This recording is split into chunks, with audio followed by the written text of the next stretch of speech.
closer you get to God, the harder the devil works on you. Well, the devil's working overtime now. He's cashing in that OT check. Probably spreading the wealth around too. And the devil. Folks, something else is going to happen.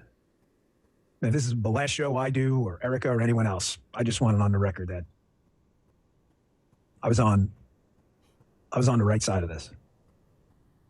And by the right side, I don't elevate myself or my character above you or anyone else. I just mean like the non-demon side. The closer you get to God. The non-demon side. What does he mean by that? Neil, you're the Dan Bombingo translator. Jim, you want to take a stab at it? Go ahead. No, listen, here's what I'll say. Just for the record, everybody, on every issue of all time, I am on the right side. I am on the non-demon side of every single issue that's ever been brought up in the history of mankind. So that just settles it, right? Well, which issues are you on the right side of, Neil? All of them. All of them. And when things go down, well, what's going to go down? When something's going down, and when it goes down, I just want to say I'm on the right side. Does that do a good job of interpreting it? That's pretty much what I got from it. Yeah, this is what the hell? This is the equivalent of a final will and testament. He's actually anticipating being assassinated. I see it's so obvious in those words. He's worried, and he's just saying, okay, he gave his life, but he was doing it for the right reason and on the right side. I mean, I respect that. And I certainly think Trump has put his head out there, and I think it's going to be lopped off. And maybe two. I mean, I see people giving their lives, but for a change, it's for the right reason. At least they're doing the right action, even if it's for the wrong reason. Dan knows some things that have happened in the past. He knew things about the Epstein file. I think he was forced to lie about the Epstein file. I think that he's been forced to accept the narrative about Charlie Kirk. He probably hasn't asked questions. He probably knows something's awry. But he's just kind of the guy. He was the yes man. He tried to be the yes man. I really think, honestly, that Dan has a guilty conscience, and he's trying to, and he's airing it publicly. He's airing it live. He's showing everybody, and he's having a literal meltdown for the world to see. Somebody's getting hurt. There's something that's going to happen in the near future that he's been briefed to, and for some reason, he caved at some point. And maybe it was with Epstein, but at some point after he got into this administration, he caved, and he can't come back. Going against his own conscience, which is building up rage inside, is to just attack everybody else. And the things that he says about Candace and everybody else's demons. I'm on the right side. It sounds like somebody with a guilty conscience. I think it's the Tucker talk where Tucker let the cat out of the bag of Dan Bombingo saying to Tucker that it was Trump who shut down the Butler investigation. How about that? That is quite telling. Well, shut down the Butler because it was a staged event. It was a phony event. They used maybe a bloody earpiece. He's got no damage to his ear. It would have been permanent. It was because there's a biblical passage that the Messiah has to have had his ear pierced, and they moved the photographers around. The fight, all staged. It wasn't Iran. You're saying it wasn't Iran trying to assassinate Trump? That's what we heard. Iran trying to assassinate Trump. That's what we heard. Oh, come on, dude. It was a staged damn thing. That's why I shut it down. It was ridiculously obvious. The crowd didn't spread in every direction. If it had been a real shooting, the crowd would have disappeared. They used cell phones for what they were supposed to do next. It was really blatant. It's like a confession.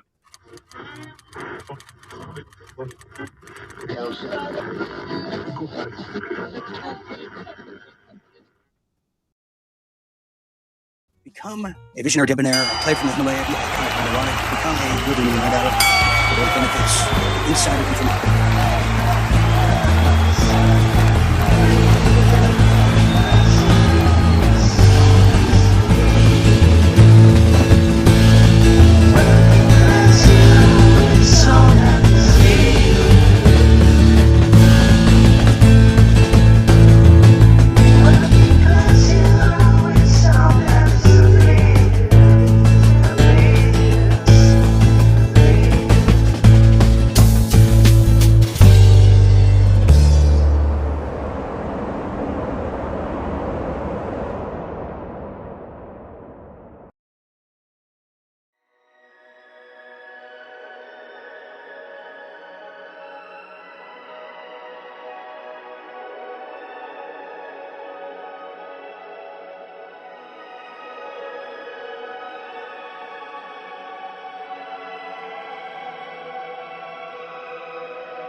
Christmas, even on for rent. My friends were so cynical, refused to keep the faith. They all enjoy the madness, cause you know stars are there in the ground. It's not fair, cause you know where to fall down the grass. Let it go.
Just admiring that wonderful, wonderful sunset. Isn't that beautiful? Isn't that beautiful? Anyways, welcome everybody to Real Deal Media's #1 late night show, World at War. I am your host, Dean Ryan, and I'm taking it easy. I'm taking it easy because there's a lot to do. There's a lot to cover. There's a lot of heat around the world, but there is imperialism on fire.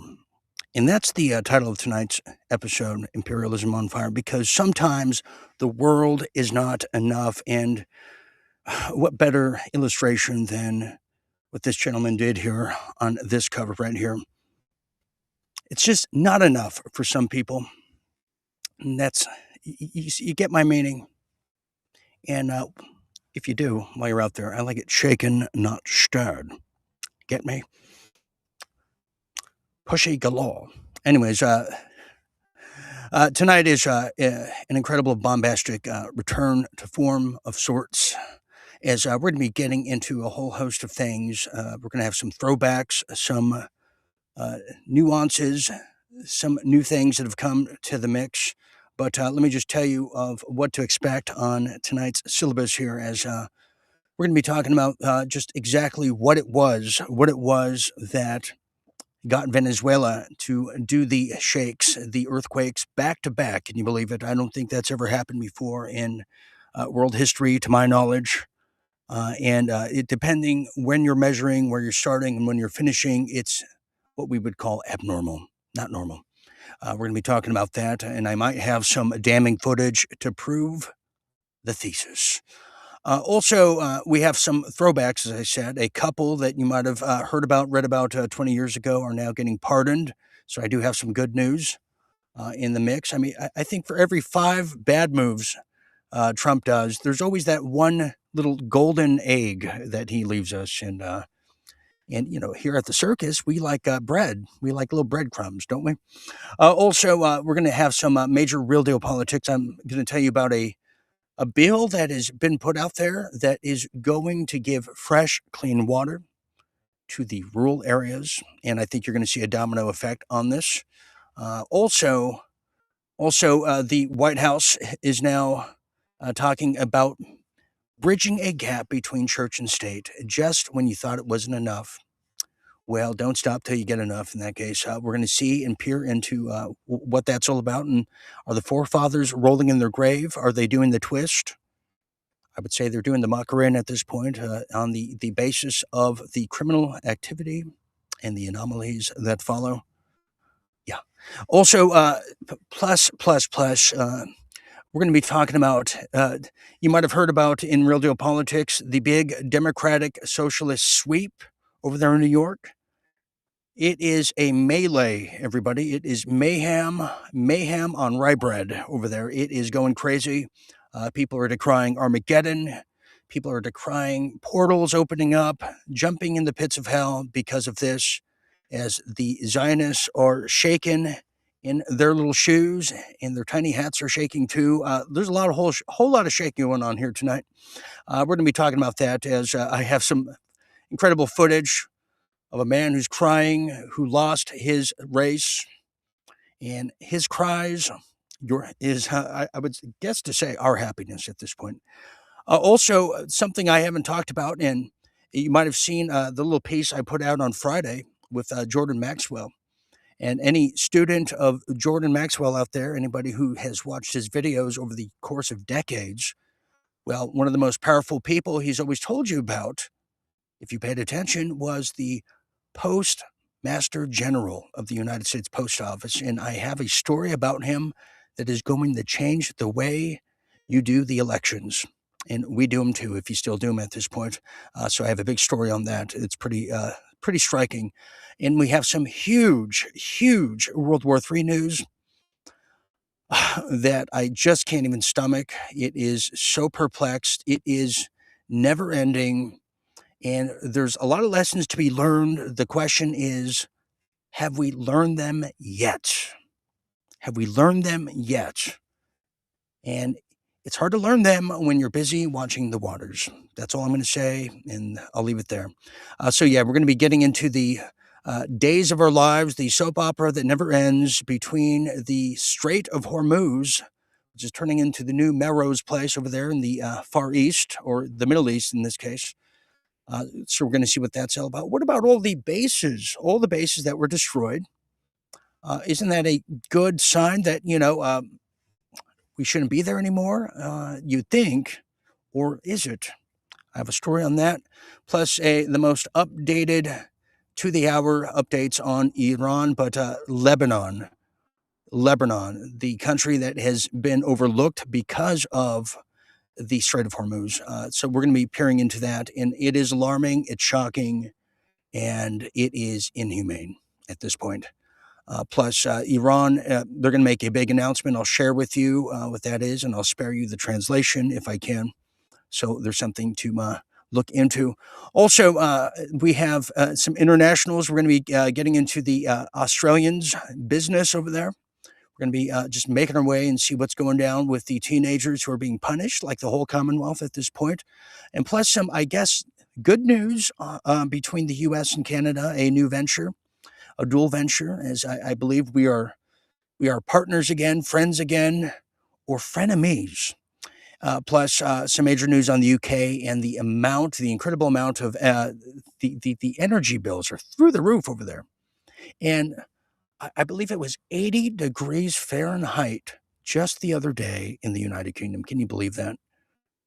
I'm telling you, it's turning into the Palm Springs over there in England. It's unusual, plus a wonderful story to end on tonight. So, okay, we are broadcasting live right here from Rumble Studio, as I'm trying to learn to love it again.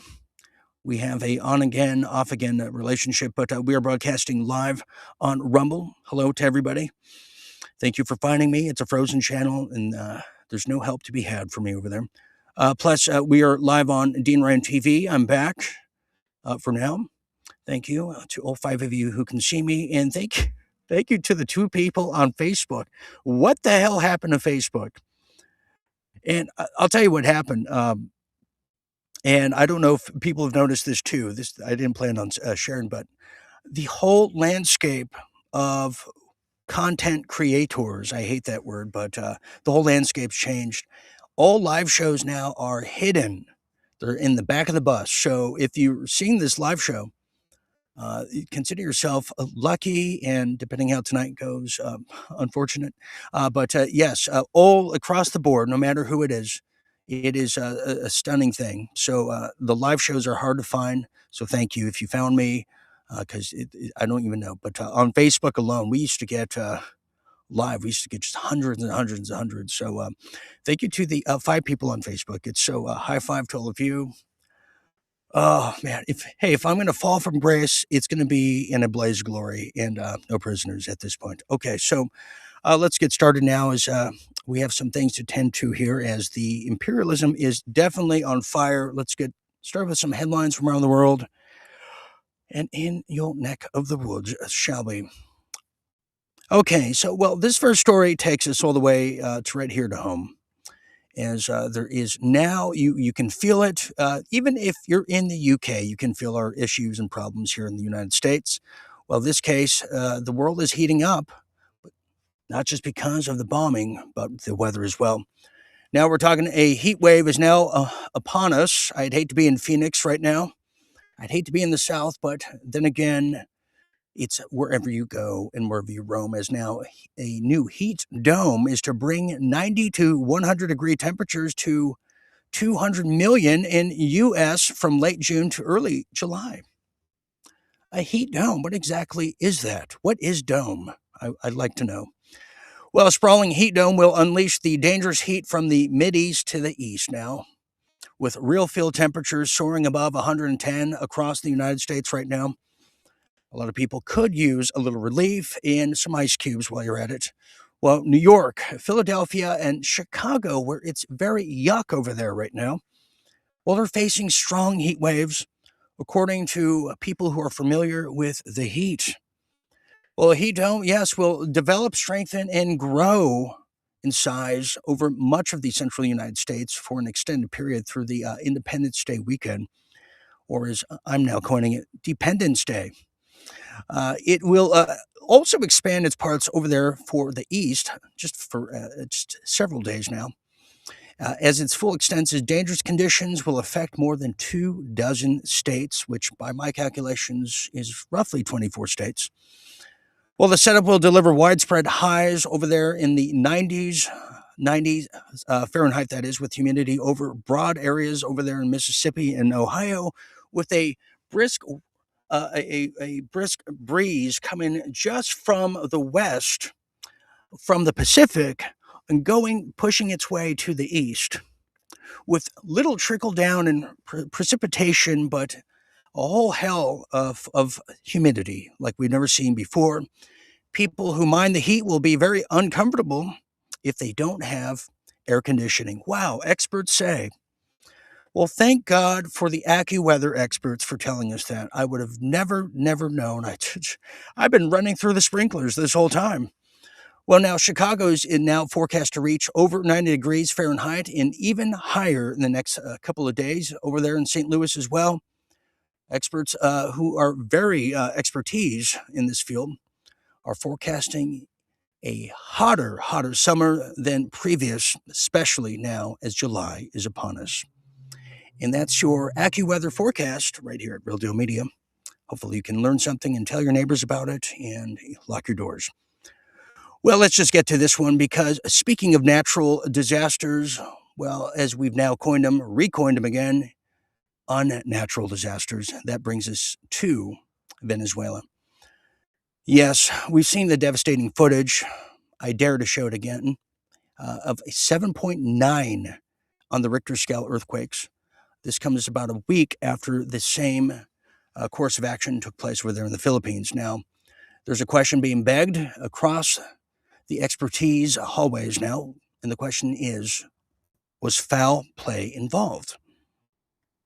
Well, we're talking about 2 earthquakes, 40 seconds apart, from Caracas all the way to the coastal state of LaGuardia.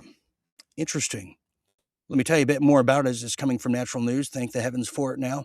We're talking about 7.2 and a 7.5 magnitude earthquake back to back that recently killed upwards of 235 people, and that is rising with more than 4,300 people injured. And we're talking 250 buildings destroyed in Caracas. And the coastal state over there in LaGuardia bears striking similarities to patterns observed in regions where governments have faced political opposition.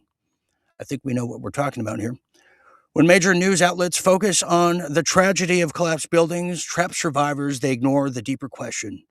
Could these earthquakes have been induced and or amplified by directed energy weapons designed to destabilize tectonic plates and maximize damage? Well, I believe the answer is yes. And don't ask again. Well, the evidence now woven together from survivor accounts, seismic data, and historical precedents demands an investigation that the mainstream media is unwilling to pursue, nor are they allowed to. Well, right here, we're going to do the unthinkable and tell you the truth. We're talking about 2 earthquakes struck in Caracas, as I shared with you earlier, 40 seconds apart, a pattern inconsistent with natural seismic activity like we've never seen before. We have a death toll rising of upwards, I've heard estimates of 500 or more. Now, the historical context shows Caracas sits on a volatile tectonic boundary vulnerable to induce seismic activity. Now, there's a growing speculation about the directed energy weapons. Government officials have dismissed alternative explanations of the disaster, the severity of it. Well, I don't believe we asked them a damn thing, and they can shut their Caracas mouth, because we have some footage that is now coming into our newsroom. Have a look at this and pay attention to the region, the aerial footage of it all. And you tell me, do you see anything unusual in this that would deem itself to be described as directed energy weapons? You be the judge.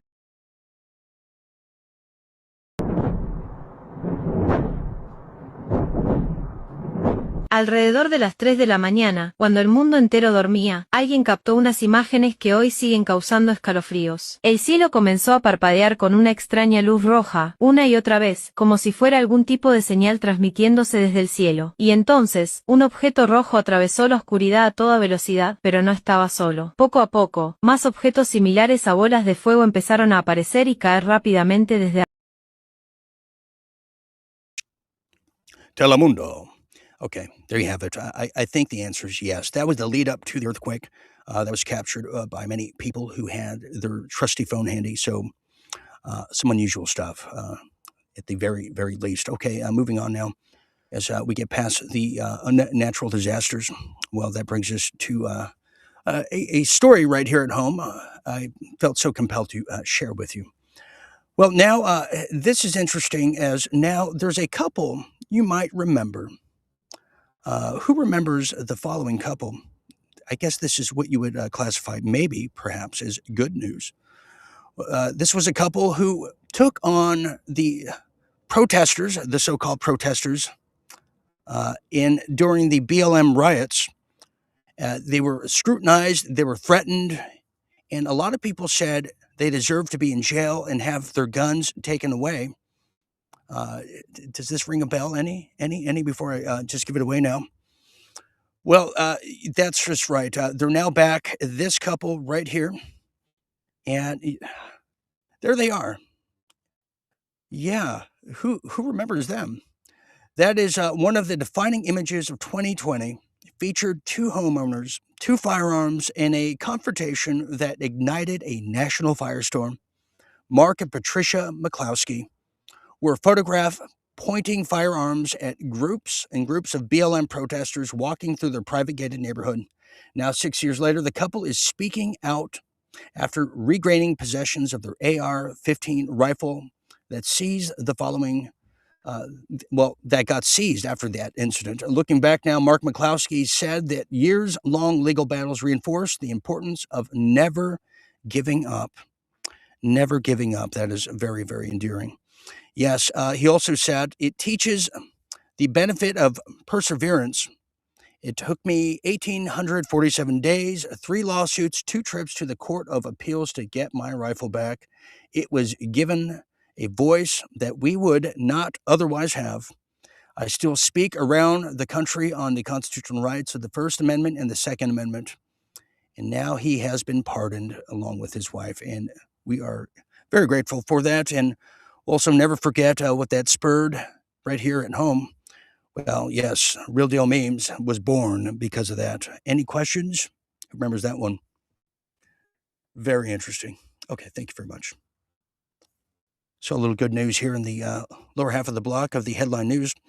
So in addition to that, well, I should say, That brings us now to real deal politics as we now switch to something very interesting, as the bridging and the gapping of relations in this country doesn't just necessarily stop at your neighbors, friends, or family. No, it doesn't. Now this brings us to the White House, as they have a new announcement, or at least a new strategery they're trying to lay upon us all over the country.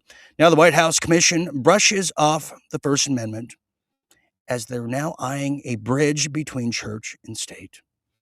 Well, around this time 4 years ago, Republican Representative Lauren Boebert, who is in question now, who is coming out of Colorado, condemned the separation of church and state as junk, quote, junk. As part of the same public comments, the far right congresswoman, as she's being described, and I don't know what defines just right versus far right. That's my other question. And what happened to alt-right? Did we forget them? Well, now the church is supposed to direct the government, she's now saying. Oh, it was a jarring rhetoric, a historical, nonsensical one, that is. But Boebert wasn't the only Republican who is now calling for this. In the same month, as part of the ill-fated gubernatorial campaign over there in Pennsylvania, Republican Doug Mastriano insisted that the separation of church and state was a mythical ethos, while making the case for a Christian takeover of American politics. Well, even at that time, however, there's no reason to necessarily see the figures such as Boebert or Mastriano as speaking on behalf of the Republican Party's mainstream.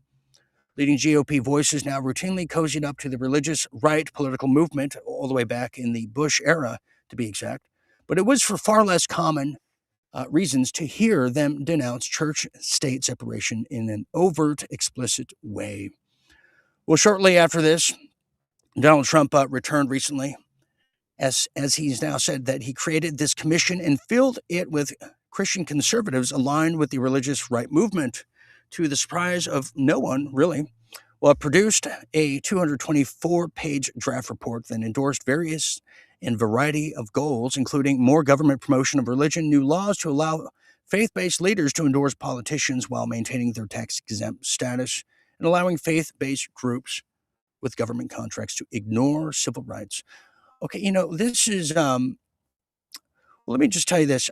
Here's what it says in the commission, in the report, and then I'll give my own report and tailspin on it. Well, it says, quote, the concept of wall separation between church and state can wrongly imply that church and state are opposed to one another and must remain completely separate.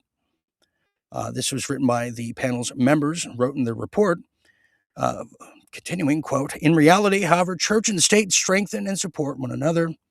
Perhaps better analogy is that religious liberty acts as a bridge between the church and state. Now, this is the same commission, everybody, that kicked off, what was her name? Caroline, the woman who won Miss California, the Prajean woman, who was Catholic on this board and was questioning the Zionist factor to the religious commission and was kicked out. That's what worries me about this commission in addition to a whole host of other things. However, the tax exemption from churches, in my view, and I think many people's view, should not prohibit them from giving a view or a stand on, political races, to add it to their sermon. I think that's just a general thing, but it's a very dangerous, slippery slope, because when you form and fuse the two, then you become like Israel. So if you go against certain policies, you're going against your religion, then you have a problem. That's one example. The other example is, well, what if the Scientologists take over, or even better, the Mormons, or the people that speak in tongues while holding snakes up, who don't celebrate Christmas or any holidays? What about those people? You see what I'm saying? It leaves the door open for that, or a Satanist coming in, or just a Talmudic, classical Judaist. There's a lot of slippery slopes And this is what we have to be careful of. So, in this commission, I believe is biased because you know who heads it is Texas Lieutenant Governor Dan Patrick. That's the problem. Total and complete, utter Christian Zionists. And I'll tell you what, I'm against it. So there you have it.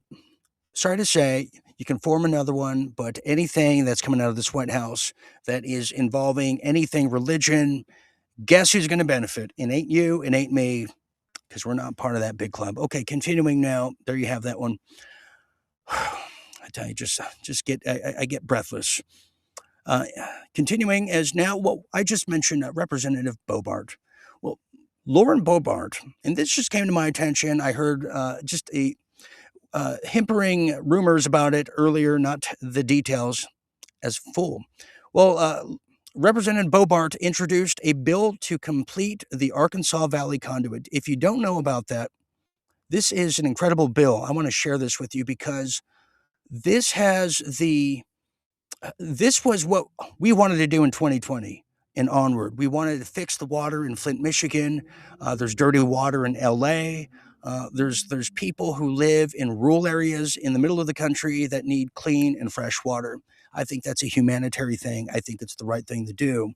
And bills like these, I'm going to show you, should be promoted, should be passed, as you can, well, you can't see, but here it is. I think these are important. So there's Bobart, and yes, Southeast. So it would have been a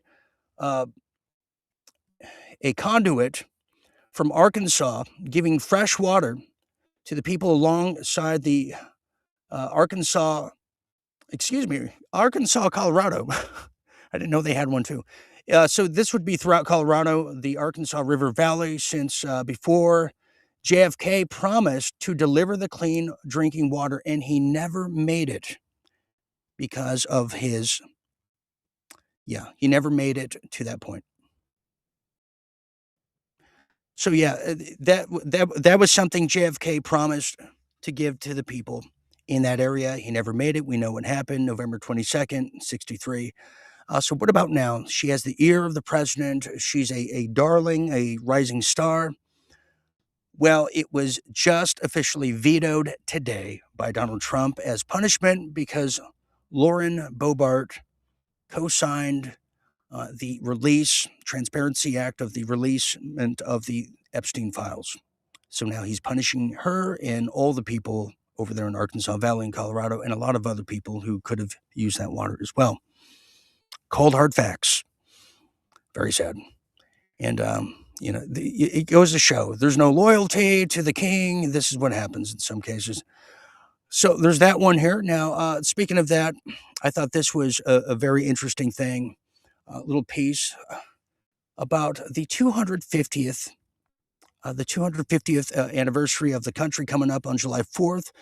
I haven't really seen a lot of just enthusiasm about it around the country. I don't know about you out there. I don't know what to make of it. What does that mean exactly? Well, let me tell you about it because I think I'm going to celebrate in my own way, despite what others may feel or think. But here it is. This is where I'm getting at now.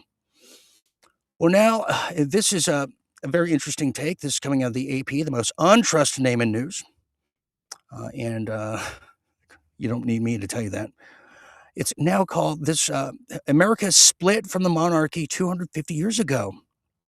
Some dispute that. Some say there was a backdoor signing of a deal that just kept them away for a little while and were still part of the crown.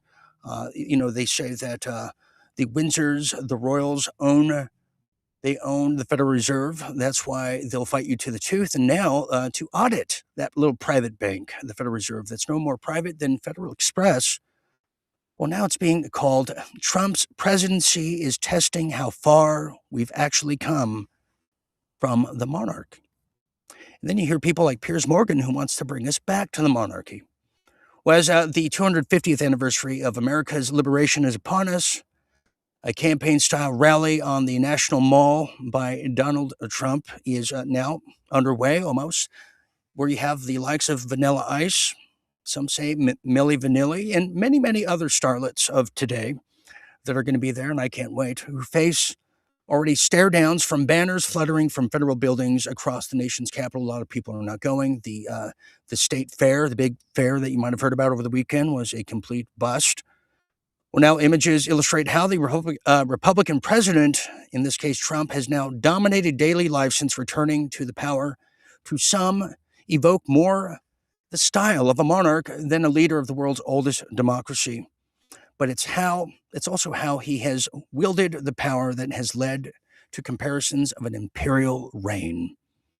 Well, since returning to office, just January of 25, I mean, that seems like a lifetime ago, doesn't it now? Trump has nominated one of his personal lawyers to serve as attorney general, ordered the DOJ to pursue his political enemies, and deployed the U.S. Marines to the nation's second largest city, and leveraged the presidency to enrich himself and his family. That is a cold, hard fact, too. If you haven't looked into that because you don't want to believe it, or it's just fake, it's definitely eye-opening when you see the Trump brothers and their stocks and trades going up, and how we say that the war stopping, we're going to go for peace, and then by Friday, boom, the war starts until Monday, and the stock market opens again. This is a great manipulation that's going to come into play right after the midterms, and we're going to be seeing a huge episode of like Law and Order like we've never seen before. Now, it's also said that Trump has also demanded comedians who make fun of him be fired. He slapped his name on the Kennedy Center until he was told to take it off. He's pushed to seize control of all elections. He's filed lawsuits against news organizations whose coverage he has not liked, and has sued the government, seeking $10 billion in taxpayer money to reimburse him and people who he feels have been wrongly portrayed or prosecuted. Interesting. Well, with the 250th anniversary that is just literally days away, and it does not feel like it at all to me personally, the nation's the nation's birthday is just here. Now, Trump's own celebrations have overshadowed the bipartisan, congressionally authorized commission that was supposed to coordinate events commemorating this very special moment. The last time we had this was the bicentennial year of 1976. And what a year that was. Well, he plans to return to the National Mall on July 4th for what he calls, no, not July 4th rally, but the Trump rally. Now, the president's actions have led to comparisons to King George III, King George III of England, the British monarch whose rule inspired the American Revolution. It is parallel to Trump himself, although he rejects it. He says he's not a king, Trump said earlier. And if I was a king, I wouldn't be dealing with many of you, he said on a 60 Minutes interview you might have seen. So where does that leave us now? Where does that leave us? As we all know, many presidents have been branded as imperialist. I certainly remember covering the anti-Iraq war rallies when I was in college for the newspaper, and I was just aghast at what I saw on display. I've never been a part of that before. I thought that only existed in the 1960s, and I certainly saw it with my own eyes, and it was pretty shocking for someone who is very well kept and insulated. Well, there's a long American political tradition of opponents revealing presidents as kings, but this now takes the cake, many experts have now said. When King Charles III visited Trump this year, and I still call him Prince Charles, or the Sausage King of London, many people said that was a change in precedence, a change in style, and a definite change in mannerisms in Trump, as he perhaps saw himself as a king in his own right, as his legacy will tell us. Well, isn't that interesting? Now, the No Kings rally, I've always thought was a total psyop, if you haven't figured that out. There was no clear message of what that was. It was just a ticky-tack doodah parade on a display that makes anyone with true conjecture, true criticism of what's happening, well, it puts you in a little box of the No Kings Day parade people. And I, for one, will not be part of that, or any club that will have me. And finally here, I told you about what happened in New York is pretty shocking to those who are the Zionists themselves in New York. They didn't think they would lose to a democratic socialist, and who the mayor, Zoran Ramadami, or can't we just call him what he really is, the illegitimate son of Jeffrey Epstein. I don't know how these political pundits in the lamestream urine-soaked media don't cover what it was and is, and what we discovered in the Epstein files, that this guy, the mayor of New York, well, his mother had a hot, steamy love affair with Jeffrey Epstein. We have to keep bringing this up, but anyways, this next one here, you're going to see this. This is this gentleman, you're going to see just cry. This is a Democrat Representative Scott Wiener. Man, there's a lot of these Wiener guys in New York, aren't there? Anyways, you're going to see him really shed some tears after he continued to be publicly humiliated by what he thought was his own constituents, who have now rejected him for his unwavering support of Israel. Wiener is told straight to his face, as you'll see, that he does not belong here, and there are innocent children being killed in Palestine. And fair warning, the language is a little harsh, it's a little strong, but we're in a time of war, and this is how people are talking, so you've been forewarned. Here it is, check this out. Representative Wiener, I think we're here. We have it somewhere. Well, we're supposed to. Well, anyways, as we're looking for that video, as things don't always normally work this way, you can see it to believe it. All right, well, stand by real quick. We'll get that video. You have to see it.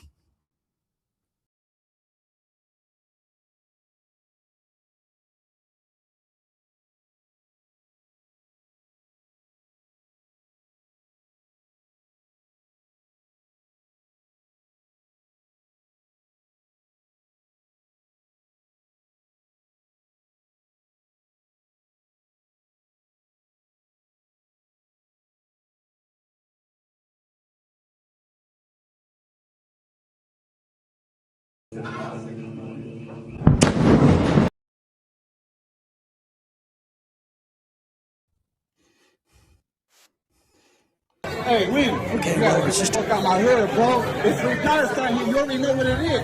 We against the genocide. You think you gonna come to my neighborhood, bro? You fucked up. You fucked up. It's gonna be a problem. There's innocent children being killed in Palestine. You gonna come here like it's good, but you're pushing that genocidal agenda as a Zionist, bro. Free Palestine. Say free Palestine right now on camera, dog. Say it. 2026. I don't need to talk about none of that shit. I'm talking to him. This is a mission district. You should be ashamed. You have no shame come to my community. This is a mission district, homie. Free Palestine, bro. Hey, are you trying to defend him? I don't want to talk to you. I'm talking to him. Why are you not saying nothing? Why are you not saying nothing, bro? Why are you not saying nothing? Say free Palestine for the camera, dog. Okay, there it is. I found it. Apologies. But that should give you just an idea of the wave, good, bad, or indifferent, that's coming for people who support this historical Holocaust that's, right in front of us now for the past 3 years that we started noticing. That should give you just an indication of what to expect in the next political seasons in years to come, because this is going to be unprecedented, and they should be scared. Okay. Thank you. What's his name? Dog, I believe his name was. All right, so there's that one. Finally here, as I was promoting earlier, Jordan Maxwell has always really shed some light on the symbolisms, the true centralism of power, and who possesses it, where is it retained, and just exactly where do we look to learn the truth about what is life, what is reality. Well, he's always said that the Postmaster General is one of the most powerful people in the United States. He's even made the claim that it's even more powerful than the President of the United States. Interesting. Well, check this out now. I got to tell you, this is a huge change. It's now the Postmaster General is now making a new claim. This gentleman right here, who you'll see, yeah, I would have never. He looks like you and I. He's no different. They're people too, but this one has power. Well, this particular case right here. Yes, the Postmaster General has now announced that the United States Post Office will not deliver mail-in ballots for the 2026 midterm elections. Let me repeat that. The midterm elections, yes, those things. Yeah, they will not be delivering the mail-in ballots for the midterm elections to states that refuse to comply with President Trump's election integrity executive order. No, that will not be happening. As now, states who do not provide voter rolls, cooperate with federal efforts to verify citizenship and eligibility will not receive USPS services for mailing ballots. This is a major step to enforce clean voter rolls and ensure only eligible American citizens can vote. Interesting. Thank you very much. Yeah, there you have it. So I guess I'm not voting this year, but anyways, I think, without knowing the details, I'm sure there's discrepancies with this executive order, but the idea overall is a great idea. It makes no sense to me how Spencer Pratt, who is set to win, at least qualify for a mayoral election runoff this coming November with Brillo pad, arsonist-loving Karen Bass, how he just lost last minute, I say that, because of all the mail-in ballots. And then notice how all the warehouses around California just start exploding, just everywhere. No reason, no rhyme given. Well, because it doesn't take a genius to figure out that the cartels are used to warehouse, to galvanize a bunch of ballots from people that don't vote, the people that are dead, the people that have no idea, the people who can't speak English, the whole thing. And they all put caches of these ballots, including weapons, in many different warehouses around LA County and just outside on the outskirts of it. Now that there's a federal investigation into the LA election runoff, the feds are all over the place. Heads are going to roll. And this is just common sense and should have been done a long time ago. And I'm even saying, whatever happened to the promises of not having any more elections if Dominion machines are going to be used? We exposed it. We showed you where the Dominion machines are being housed in the headquarters of it over there in Toronto. Who remembers that? They had a little cafe down there too, if you recall. Thank you, Aaron. Anyways, that's progress that I think we can accept at this point. Okay. We have a little break coming up here. I've went well over my time. When we get back, we're going to get into some very explosive, no pun intended, World War III news that you need to know about in the updates of the Strait of Hormuz in the days of our lives over there that have now continued to capture the headlines around the world and raise the energy cost around the world as well. Plus the Lebanese update that you need to know about after a peace deal was signed, and I'm going to share and tell you about that and what exactly that entails and what is Iran saying about it. Also, some major news in the Real Deal International sector for the people of UK and the people of Australia, Canada, and US too. So you don't want to miss that right here on World at War, the #1 late night show out there today. We'll be back after this quick message.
You gave this world 4 kids officially that we know about. Jim, you gave us 2 or 3, and you might have a few in Vietnam.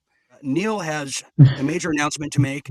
I preemptively made it unknowingly a week ago, but he's here tonight to set the record straight. And Neil, take it away. Tell us what's on your mind. Well, Dean, everybody's got to do their part. I'm concerned. I'm concerned about those statistics that you mentioned. I'm concerned about there being sort of a lack of balance in this world. And if you count your ancestors, have you ever done that? Each of your parents had 2 parents. Each of their parents had 2 parents. And it's like that pyramid, if you did it like that, and you started writing this graph about all the people that you could trace back. And so I feel like I'm contributing thousands and thousands and thousands of children out of the womb. What I have to say about that is that I would like to leave numerous marks on this world. In your family tree. That made you possible. Yes. Yeah, let me take it from here, Neil. Here's what happened is, and Neil, you fill in the blanks. I mean, not that you have blanks, but last Thursday, this audience knows that Neil Bishop was supposed to be on this very show, but was missing in action. Upon further investigation, I spoke to Neil the following day, and he was besides himself. He couldn't believe how this happened. He proceeded to tell me he received a call from Ukraine. Hello? That informed him that he was going to be a father once again for the 5th time.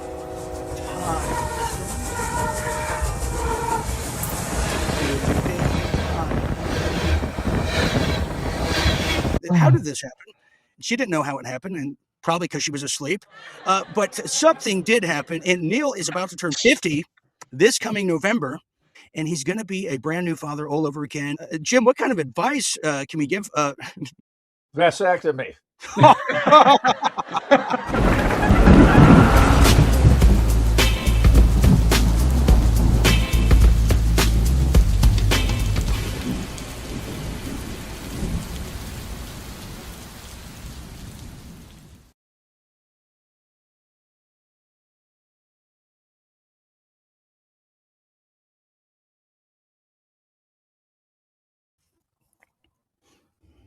Okay, we are back. It's summertime.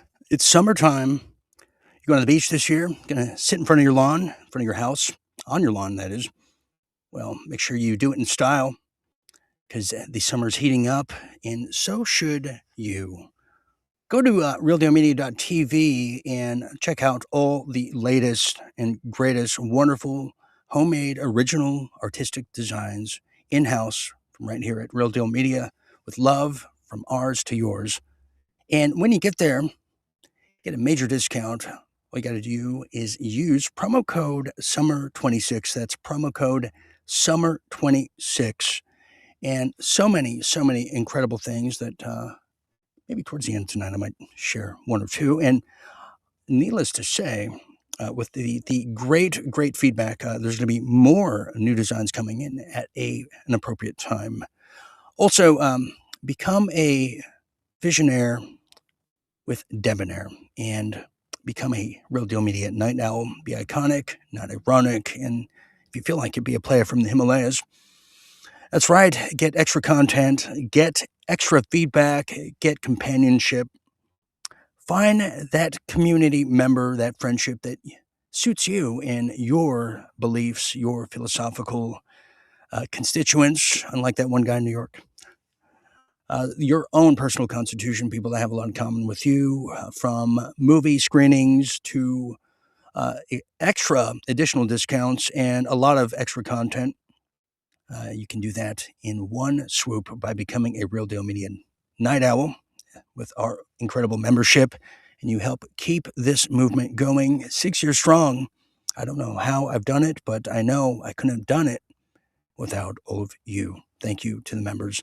And also another thank you to all of you who have donated your equities, your sweat equity, your well wishes, your pennies for all of us here at the broadcast. To make these broadcasts go, you got to go to givesendgo.com/world at war. That's givesendgo.com/world at war. Thank you. And thank you to those in advance. Okay, Now it's time to get back to business right here at World at War. Thank you very much. All right, welcome back, everybody. I'm still Dean Ryan, who is cruising with you to midnight and beyond right here at the #1 late night show. And I'm telling you, if we have time, maybe I'll share some things, some of the new designs towards the end of tonight. We'll see if we can make that happen. Okay, let's now get started with some World War III news here, because it is rather bombastic, to use the phrase. But we're going to start small and build our way up now, as there's now some things to share with you, as World War III is definitely upon us, and I definitely saw it and coined it 6 years ago that it was going to be here and started. Well, now, from warning shots to war strikes, U.S. and Iran trade blows once again over there in the Strait of Hormuz, threatening global shipping as we know it. It's coming out of Natural News again, and they're on fire. Well, I should say a lot of places are. Well, the United States and Iran carried out some retaliatory strikes over the weekend. You might have missed it, marking the first direct military exchange since the interim peace deal was signed all the way back in June 17th. Now, the escalation began with the drone attack on the Singapore-flagged container ship, Ever Lovely it was called, over there in the Strait of Hormuz, just late Thursday evening, which Trump administration attributed to Iran. The U.S. Central Command over there, CENTCOM, announced that the American warplane struck missile sites, drone storage facilities, and radar installations in its response to Iran's guarding and patrolling the Strait of Hormuz, which I believe this administration they think they own it, or we own it. Now, just hours later after that happened, the Islamic Revolutionary Guard, the IRGC, as they're called, stated it hit, quote, deployment sites of the U.S. terrorist military in the region in retaliation, according to, well, it broke the clause, the Memorandum of Understanding, which is one of my new favorite things that I'm going to be using just in business in general. Now, the June 17th Memorandum of Understanding, what about that exactly? Well, the memorandum, the MOU as it's called on the streets, that was signed just weeks ago. Well, it aimed to gradually resume commercial traffic through the Strait of Hormuz after months of disruption following the U.S.-Israeli attack on Iran just in late February. Under the deal, shipping restrictions were lifted now, and the tanker traffic resumed with 125 ships now transitioning and transiting its way in the waterway in the following week. Now, the agreement gave the two sides 60 days to reach a final settlement on disputes, including Iran's nuclear program, sanctions relief, their money's frozen, and the unfreezing of its Iranian assets. However, that could be in grave danger, which, by the way, we only have 2 weeks of oil left. Why are we still playing the hall monitor for Israel? Is there something more at play? Well, the attack on that Singapore ship, Ever Lovely, well, that could be a very, very stark warning of things going awry before we make it to July 4th for the Trump rally. Now, the Singapore container, Ever Lovely, was struck by 4 drones while swimming its way through the Strait of Hormuz outside of the route approved by Tehran. And this is what Coast Guards do, everybody.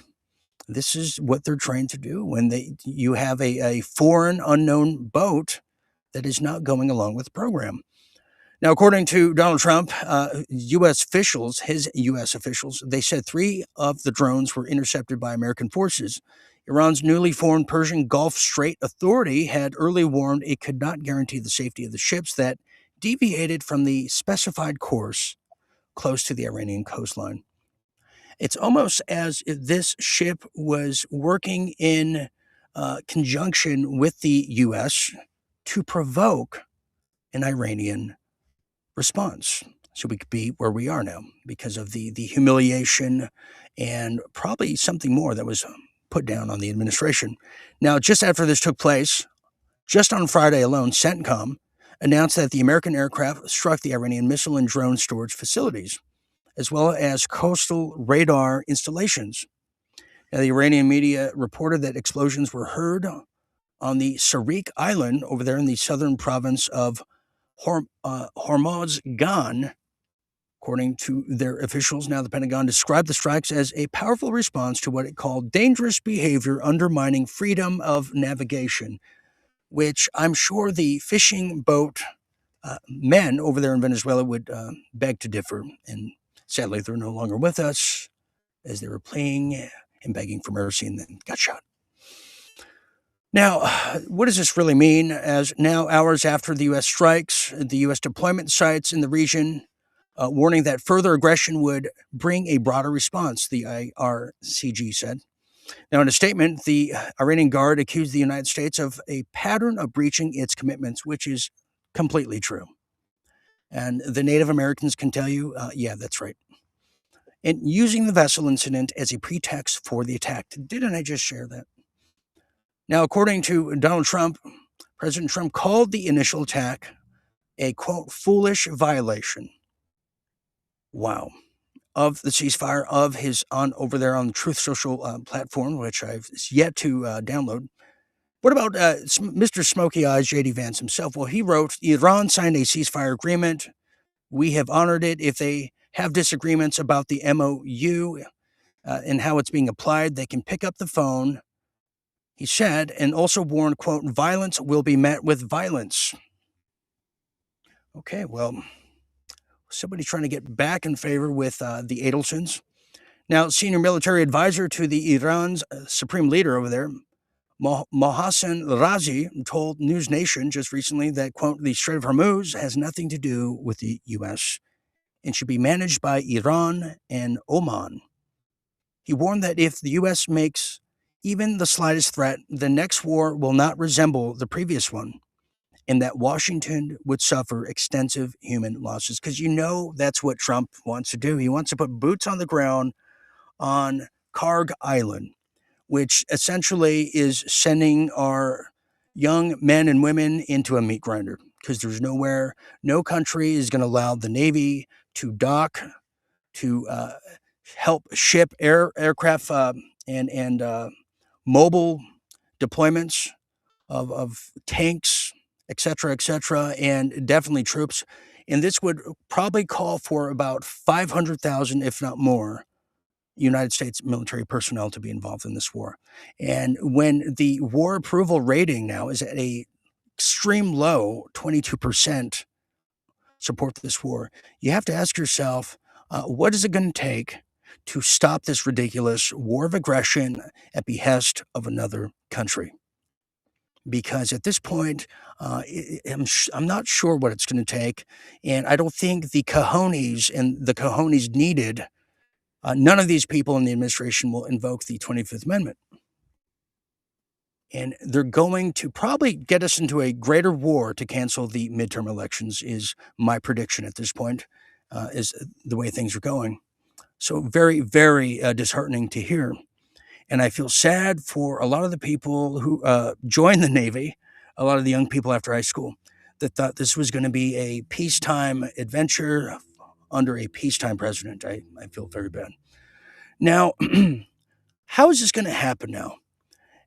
In the face of a lot of reframers in the independent media who are reframing reality in order to not just profit from this war, but to reshape and garnish support for it by folklores and the cryptic, mythical narratives they create. Well, they would have told you that, oh, we can fight this war. We have plenty of munitions. Well, I told you that was certainly not the case. We have been completely depleted of all missiles, defense missiles, interceptors, you name it, to the point where I even shared with you last week that Trump is now asking automobile manufacturers to, can you please help us make more weapons, please? Israel needs them as well. Well, now it's come down to this, as I saw coming. Now, Trump has now met with defense contractors to address munitions shortages after the Iranian war, which I'm not sure it's an after. Well, Donald Trump has now met. It's official that he's met with chief executives over there in Boeing, Lockheed Martin, and Honeywell over there at the White House. The meeting was intended to encourage increased weapons production as the United States faces critical shortages after 6 weeks of war with Iran. And here's another thing. This threatens national security. I don't know if Trump forgot that, oh, yeah, there's still the United States. Never mind all the domestic issues and promises that probably won't be fulfilled in this presidency, because after November, it's a lame duck. None of that will be fulfilled on the agenda. But we are now open season for an attack. I mean, you can have an army come through Mexico, God knows who. And what are we going to do? Is Israel going to help us? No. Have they ever contributed to any of their personnel, military personnel, to any of these wars we fight for them? Absolutely not. Is Zelensky going to donate some of his, 65-year-old Ukrainian military troops to us? No. We are a sitting duck because of this stupid war and all the people around that have just kept us in perpetual war all these years. Well, yes. Well, now the United States has now officially, it's true, the United States has depleted large stocks of offensive missiles and air defense interceptors during this entire conflict with Iran. Now, leaving inventories that will require years to rebuild now, according to a report that is coming out of the Center for Strategic and International Studies, just released, a couple of weeks ago. The Pentagon has acknowledged that stockpiles of Tomahawk cruise missiles and Patriot missiles and THAAD ones, as well as the interceptors, are alarmingly low, which means just a handful left. With U.S. Tomahawk stocks having been expended at a rate that exceeds current production capacity. Now, the meeting comes as the administration seeks to reassure allies and accelerate the replenishment of critical munitions. Yeah, not to mention all these security agreements we've signed with many, God knows how many countries around the world as the world's policeman. That's like having just Barney Fife as our just sheriff or security guard, a guy with one bullet in his pocket. To make the analogy, that's us now. We are the Barney Fives of the world and the laughing stock, and people are laughing loud. We are the knee slapper heard around the world. Now, the situation has also been compounded by early weapons deliveries to Ukraine. Remember good old Mike Johnson, Father of the Year, the Speaker of the House? Remember him? The very calculated man, the man who adopted a 15-year-old boy from the Dominican Republic when he was a whopping 26-year-old. That guy. Remember him? And the first thing he put into play on the floor when he took the gavel and adjourned was to fund Israel and Ukraine. So what a weasel, what a treasonous pig, what a whore.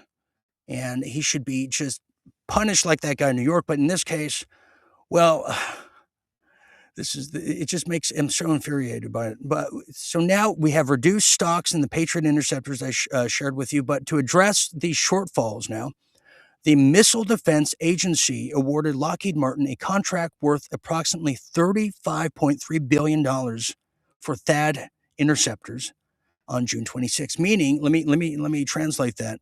Meaning the Iron Dome of Israel is all out of interceptors, and we have to make more for them. Aren't you glad that if you're starving out there and you're unemployed, you lost your job, not only you're not going to get unemployment insurance that this administration is trying to cancel, or your food assistance, well, just sleep well tonight knowing that we're going to be helping the Iron Dome in Israel. Feel better. Now, according to the Pentagon announcement, it's going to happen. And separately now, Raytheon received a $398.7 million contract for the advanced medium-range to air-to-air missiles, including for sales to allied nations. Yeah, I'm sure. Now, the contracts are part of the broader effort to surge production, as the Pentagon has urged defense contractors to double, and in some cases, I'm willing to say all cases, quadruple output of key munitions. Officials also informed European allies, including the UK, Poland, Lithuania, Estonia, to expect long delivery delays for previously contracted weapons due to Iran, basically. Now, what's troubling about this also tells me that because we supply the drones to Ukraine that just attacked Moscow recently, And Putin has yet to respond, and he will, and it will be devastating. But we are providing war theater and cover for some of the greatest psychopaths around the world right now. And might I add the nihilists as well throughout Europe, and I include Macron as one of them, who think that they're drunk off this hubris adrenochrome that they keep drinking and think that they're going to defeat the Russian bear. Highly doubtful, but I'll tell you, the grumblings in this country right now and the I want to say the re-looking, I guess a lot of people are re-looking at the true definition and meaning of the spirit of the Second Amendment. Like just that second clause down of the well-regulated, well-armed, ferocious American militia. And that's how I see it. Okay, so there's that one there. Now, this is something else to share with you. We heard about all of the bases now. So Iran, like Russia, Russia's surrounded by NATO countries and NATO bases. NATO was supposed to be formed to protect Germany, but now NATO has become a offensive kind of organization that is seemingly chomping at the bit to have a full-scale war in Moscow. Well, now the same applies to Iran. Iran has been surrounded by bases in the Gulf region. Kuwait, the Dubai, AIEI, as well as Jordan, the list is on Qatar. Now, the difference is, you might ask yourself, well, why aren't these predominantly Muslim countries coming to the effort of their own brethren? You think you'd see that in, Christian states, if there was a civil war, God forbid, that the Arkansas would form with Texas. I'm sure that's not a far-off projection. But the difference is the leaders of these Gulf countries, they're puppets. They have puppetry posts that were installed by the Zionist regime of Israel, who put their own in power, and they give them the ports, they give them the military HQ quarters to set up a future potential war with the great evil, in their view, Iran. Well, the first thing Iran did, if you recall, in retaliation, was to strike these bases, one of them being in Kuwait, and other bases, and could potentially even strike a harsher retaliatory strike on Dubai, which could get rid of their air conditioning and their sewage plants, and it would just be a hellhole. Well, now the Pentagon is planning to reduce our Gulf bases further from Iran. How about so further, how about like Stockton, California, or how about, somewhere in Ohio? I'm sure Indiana could use one. Just how about bring the troops home? As easily as they march there, you can march them right back, to quote the great Ron Paul. But let me tell you about this, as we'll see what the Pentagon says when they're not busy making death weapons for Israel. Well, now the Pentagon is considering moving several major military installations over there in the Persian Gulf,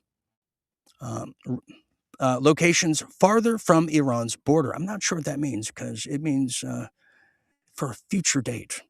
Now, according to a report over there at the place called The Cradle, no word on the hand that rocks it. Well, now the proposed realignment, which would affect bases over there in Qatar, Bahrain, United Arab Emirates, well, it's intended to reduce the vulnerability of U.S. forces to Iranian missiles and drone strikes.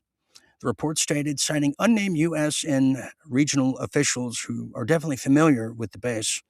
Now, potential new sites include the Prince Sultan Air Base over there in Saudi Arabia and facility near Oman, according to this report. Now, that's key. That's key.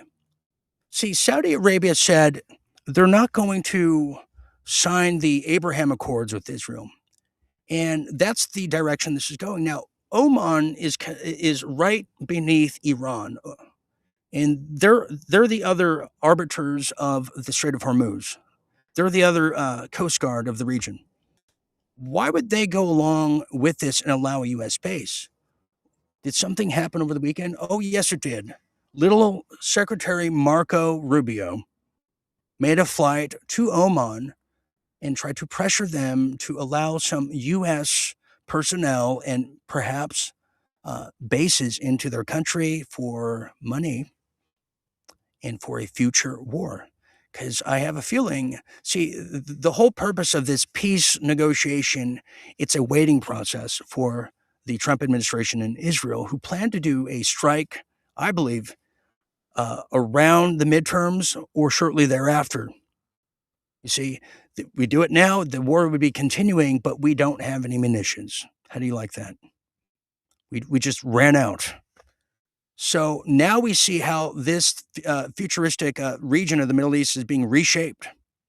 Now, the report at hand here stated that the U.S. Central Command has drafted plans to shift personnel and assets from bases within 300 kilometers of Iran's coast to sites more than 500 kilometers away.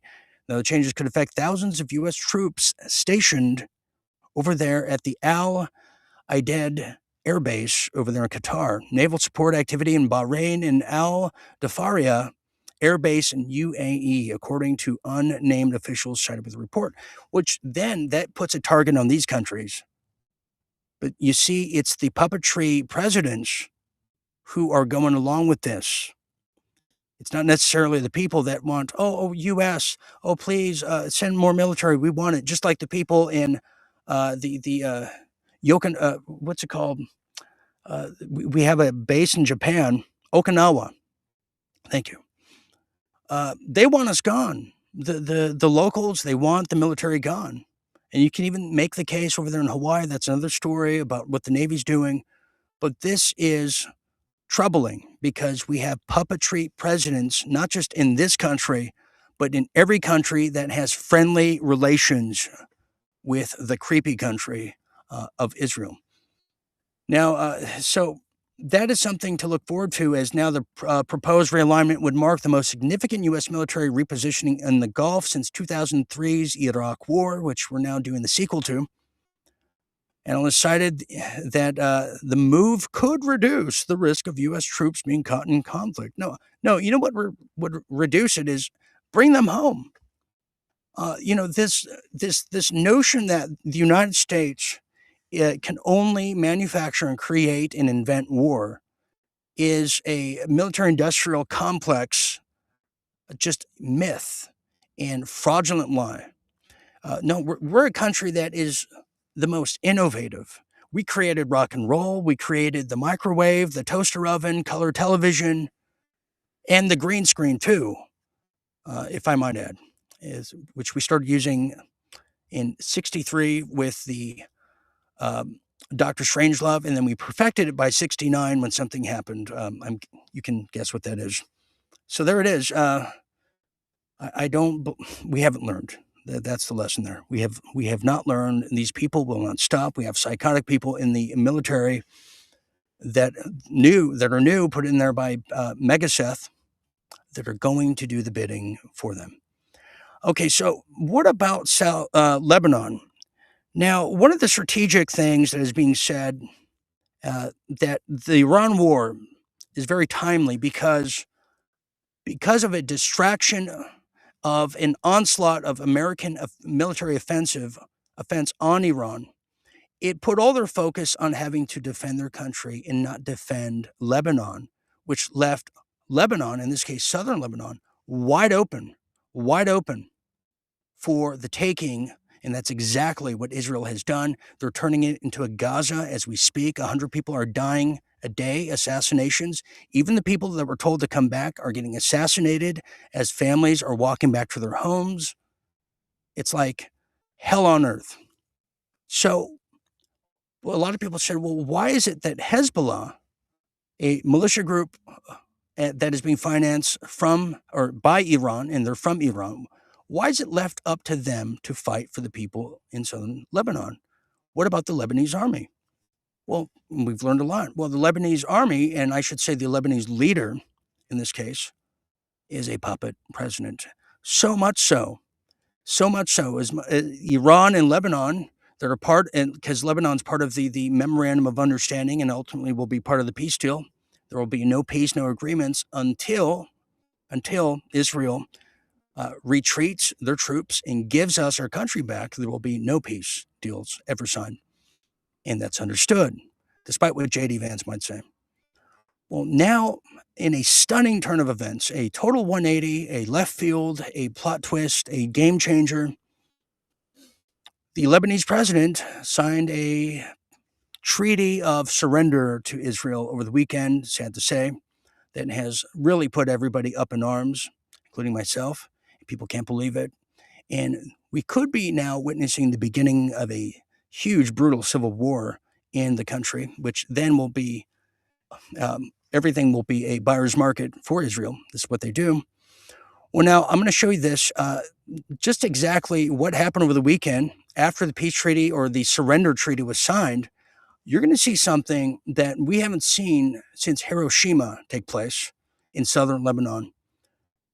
Israel is making towns disappear, filling them fast with explosives, blowing them sky high. There's no media covering this, really, or one of the few, if not only. And Israel is destroying everything in sight like I've never seen before. This is stunning. This is what's happening. Check this out. There it was. Did you see it? Try again. Okay. We seem to be having problems with that, our videos here today. Let's try again.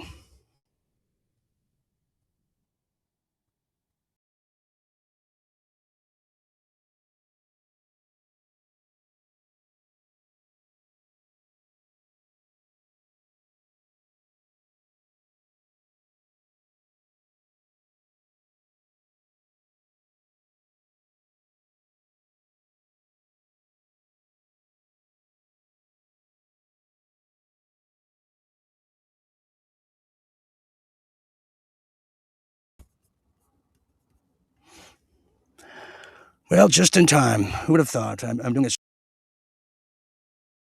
There's people in power that are supporting this.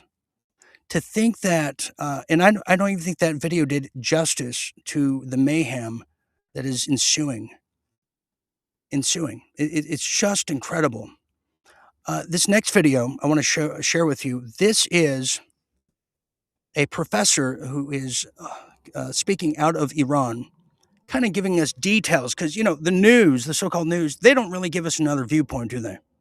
They give us the CIA military talking points. Here is an incredible professor, I should say, the Professor Morandi, who's talking about terrifying ultimatums now being given, confirming Iran is prepared for the ceasefire to collapse. They know, they've been here before. He begins to warn. You'll see he gives a warning that what will happen when and if Trump escalates, what will be triggered as a global economic depression that will force the regime change in Washington. I believe it will.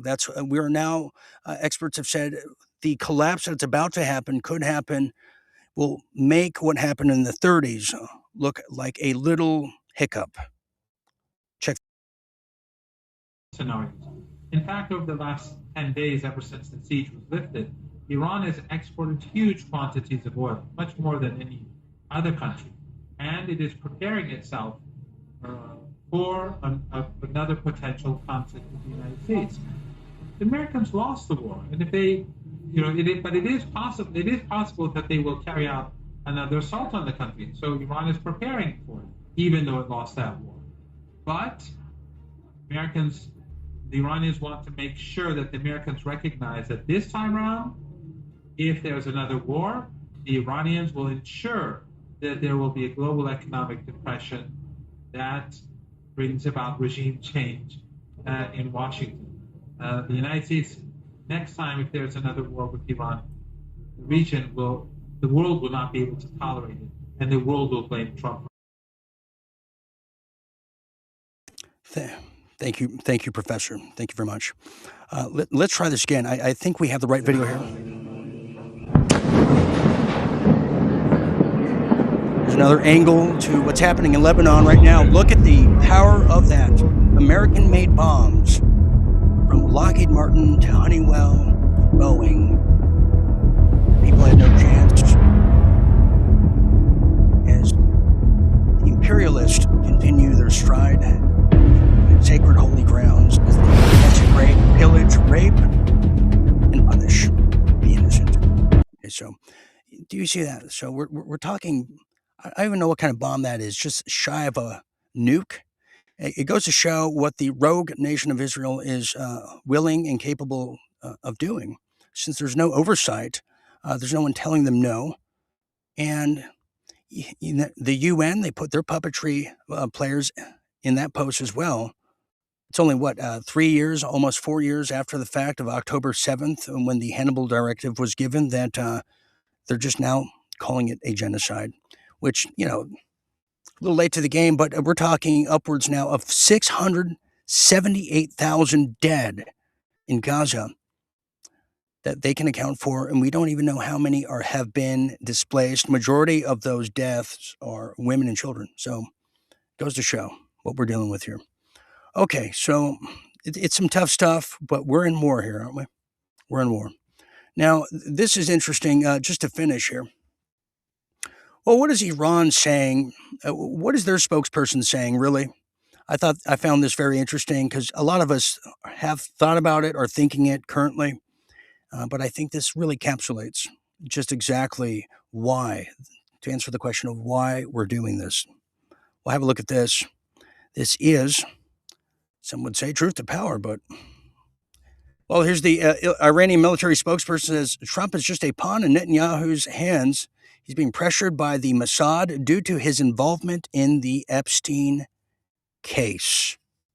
Interesting. Thank you very much, Iranian spokesperson. Yes. Yeah, I'm not sure what his name is. I think it might be, it could be Henry, I think. It's one of those names. Anyways, finally here, we have our international section. I should ask, what are people saying out there? Should I be that type of guy tonight? We have a lot of people who are saying, oh, shut up, professor. Okay. I need more detention. Well, I don't know. So far, it's kind of globally known that we lost the war in Iran. I don't know if he needs to shut up at this point. I think we do. We, as in Trump, every time we have a deal made, he puts a post threatening to drop a nuke and wipe out all civilization on one hand, and then says, no, we care about the people of Iran. So maybe he needs to shut up. That professor actually is I'm sure if people looked around, he has been on the interview circuit. He is quite an intellectual humanitarian guy. But I see what you're saying. Okay, and then we have some other people saying, Hammer Time says, be a new guy next week. Okay. Is that for me or the professor? Which one is it? Okay, we'll say that. Here's one here. Rebel Mama says,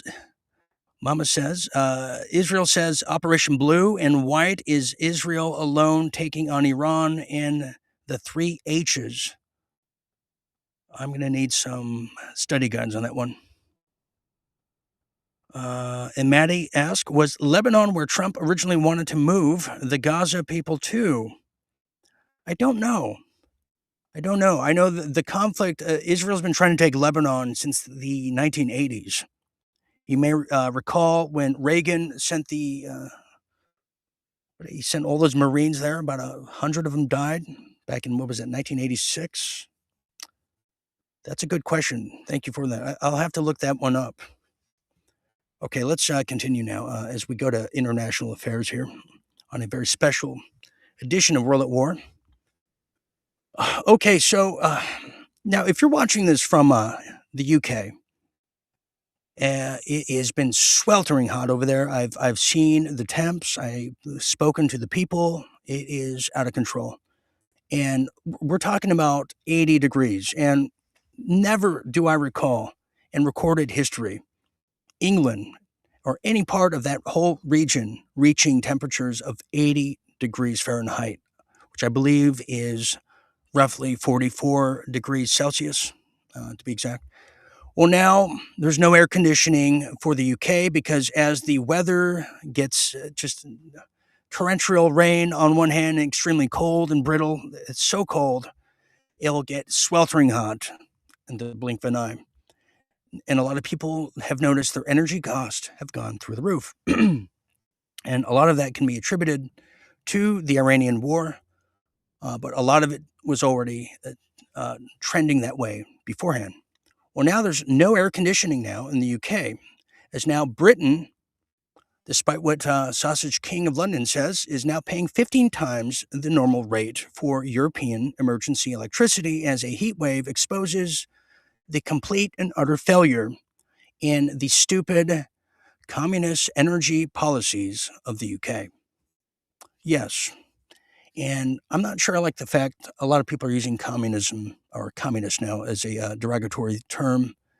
It was only cool when I did it, but now everyone else is. Well, now the United Kingdom's electricity grid has now been thrown into a huge crisis. We feel your pain out there. And the people in Arizona said, what heat?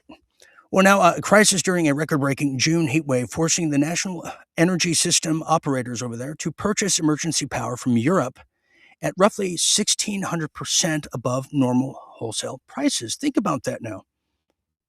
And this is why a lot of people, myself included, all the way back in 2016, wanted Brexit to happen so you didn't have to go to your overlords over there at the EU, these unelected bureaucrats, no one has any idea who they are, who will grant you permission. Isn't that something? 1,600% above normal wholesale prices. Now, as an extraordinary measure that adds an estimated 11 million pounds, which is about $20 million, 11 million pounds to consumer bills in a single evening, and exposes the catastrophic consequences of decades-long campaign to block the domestic energy production in favor of a unreliable renewable sources. You remember the Green New Deal, which was a total psyop? AOC had no authorization, or she had no involvement in it whatsoever. She was just reading her lines, probably doing some too. Well, in this case now, the British government paid nearly £1,400 per megawatts an hour for European electricity just this past Wednesday evening, approximately 15 times the typical rate, and surging demand for air conditioning and cooling systems overwhelmed domestic generation's capacity. You see, because England, after the Maggie Thatcher era, when you had Tony Blair, the globalist, blood-drinking Dracula wannabe, come in, he came into the House of Parliament, but not before wiping his dirty feet on the Magna Carta. He came in, he ridded the manufacturing of England and gave it to his Fourth Reich bureaucratic lovers in the EU. And this is how we got where we are here. Then you have the Zionists bring in all the migrations. They bring in the Muslim population who they're bombing the kingdom come. But they made sure they brought the Jerry Springer type of the Muslim population to everybody's country. You see? You see how that exactly works? It'd be like if they brought our Jerry Springer type of Christian population to other people's country. Then we would be branded as, those types, the wife beating, Mickey's drinking, wearing types, wife beating tanks. That is, I should clarify that before I get a letter. Now, the emergency imports, now totaling of 2.3 gigawatts, primarily from the Netherlands, required special permission from the EU overlords to complete, as European nations had restricted sales to protect their own supplies during the extreme weather. Now, temperatures over there, of what I'm talking about, have now reached a blistering 36.9 degrees Celsius over there in Suffolk, England. Just this past Friday, breaking the June heat record for the third consecutive day. Yeah, all by design. It's to break the backs of the financial systems across the world to usher in a brand new deal that would make FDR get up from his decrepit coffin and his pitiful-looking wife and start doing the ballroom blitz. That's how bad it is. And the Green New Deal was also a prevention measure. As much as it was a hocus-pocus political theatrical piece, it was a protection measure to prevent, a prevention measure that is, to prevent the EU and all of Europe from purchasing oil and energy from who? You guessed it, Russia. You see how these people spin, like Linda Blair. Well, now that brings us to Canada and U.S. Friends no more, or just faith no more? That's a great question. Well, now, don't call it a comeback, or maybe you should, but now nuclear is coming back. Yes, clean nuclear. Coal, I'm not sure yet. Well, nuclear's raw comeback is on the move. People are spinning out and spun out over the AI hunger, the war panic, and the death of the green grid fantasy, which if you haven't read that novel, salacious. Well, now for the maximizing power of raw power, that is, of the not capitulating to net zero ideology, is the future blueprint for secure nations. For years, the narrative was simple. Renewables would save the planet, fossil fuels were evil, and nuclear power was a radioactive relic of a bygone era. Now, that narrative, for that fact, is now evaporating into its own demonic footprints, not because of sudden love for uranium. Well, it's evaporating because the global elite needs raw, relentless baseload power to run AI data centers, to aim and arm the militaries for expanding its international conflicts if they're choosing, and to keep the lights on during a poly crisis that is tearing through the energy markets. Yes, it is. Now, the United States and Canada, just this week alone, have now announced plans to build 10 new nuclear reactors, the biggest coordinated push in North America that we've seen in decades, that we've seen probably since we accepted Alanis Morissette coming over here to the United States. Yes, yeah, I'm talking about her. Well, now the pragmatic recognition that windmills, that kill a lot of birds, by the way, and solar panels cannot fuel the war machine, cannot stabilize the grid after a blackout, and certainly cannot power the artificial intelligence boom that is reshaping global dominance as we know it. Well, this push is a little different now. The nuclear push is for control, for security, and for raw energy required to stay ahead of a world gone mad, and definitely world at war. Well, here's some key points to take away from my studies, my research. Well, the U.S. and Canada have, yes, indeed, announced 10 new nuclear reactors. That means new jobs, marketing the largest coordinated thing in years. China, what about China now? Now, China added 34 gigawatts of nuclear capacity over the past decade, while the U.S. managed only one new plant that we know of. Now, China's on track to become the world's top nuclear producer and probably will be making riches from it, selling it. The renewable energy narrative is being sidelined as nations realize wind and solar cannot provide 24/7 baseload power required for AI data centers that they want to use to track us before they kill us. Military buildup, grid stability, and overall internet usage. Fossil fuels remain dominant, but nuclear is gaining favor like we've never seen before, and it's only growing. Well, there you go. U.S. and America together again. And finally, that brings us to Australia, where they put some new laws in place in Australia, where it's very dangerous because of what's happening right down the bayou of the Ganges. In this case, Australia doubles down on under 16 social media ban with 99 million fines.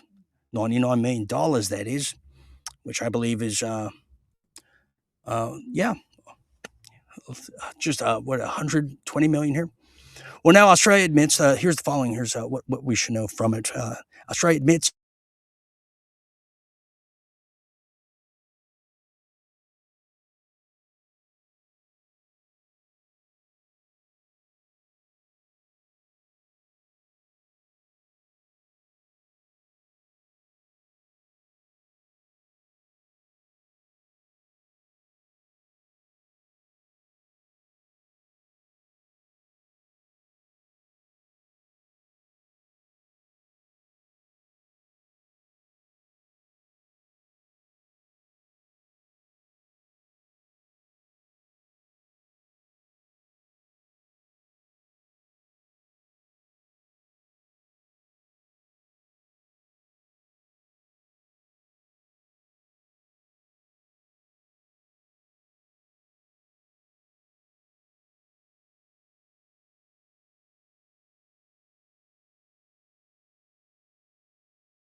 You could say it was a rough night at Lone Depot Park, not because of the score, but because one very unlucky pup had to watch another dog live his best life.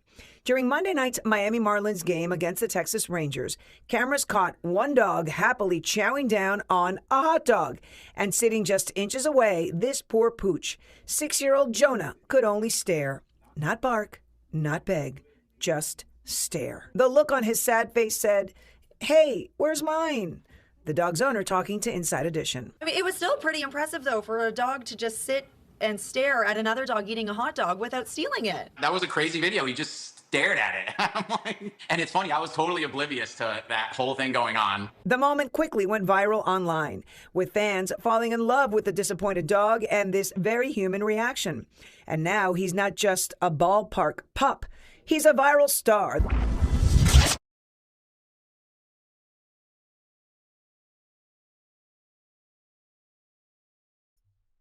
Oh, come well, an afternoon in a room full of emptiness by a freeway.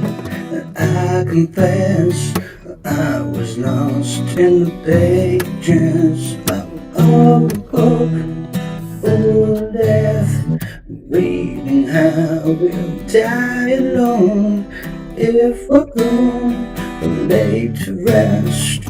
Anywhere you wanna go, in your house, belong to me. Roam, I roam patiently, and I wait for you there. Like a stone, I wait for you there, all alone.